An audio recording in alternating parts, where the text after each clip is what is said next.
शेतकरी आहे माझा बाप, त्याच्या कष्टाचे नाही मोजमाप. गाळूनी शेतात घाम, राब राबतोया माझा बाप. सेंद्रिय शेती हा नैसर्गिक व आधुनिक शेती यांना जोडणारा एक दुवा आहे. शेतकरी बांधवांनो नमस्कार.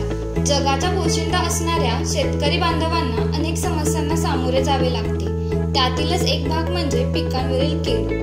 पर्यावरणपूरक कीड नियंत्रणाने सकस व विषमुक्त भाजीपाला उत्पादित होण्यासाठी व उत्पादन वाढीसाठी सेंद्रिय आणि घरगुती असा स्वस्तात मस्त उपाय म्हणजे दशपर्णी अर्क.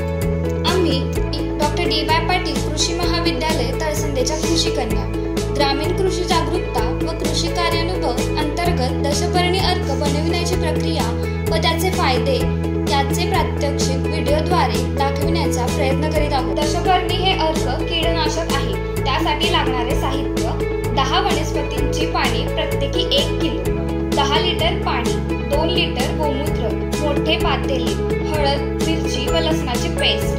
दशपर्णी अर्क बनविण्याची प्रक्रिया पुढील प्रमाणे. प्रथम वनस्पतींची पाने बारीक चिरून घ्यावी. आता ही पाने 10 लिटर पाण्यात टाकावी. पाणी शिजताना त्यामध्ये गोमूत्र घालावे. तसेच आलं, लसूण व मिरची याची पेस्ट घालावी. यानंतर हळद टाकून संपूर्ण मिश्रणाला उकळी येऊपर्यंत शिजवून घ्यावे.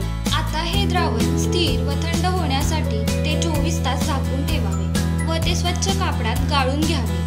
दशपर्णी अर्क फवारणीचे प्रमाण: 1 लिटर पाण्यात 3 मिली द्रावण मिसळून फवारणी करावी. दशपर्णी अर्काचे फायदे: काळा मावा, पिवळा मावा, लोकरी मावा, लष्करी अळी, तुडतुडे तसेच बुरशीसाठी याचा चांगला उपयोग होतो.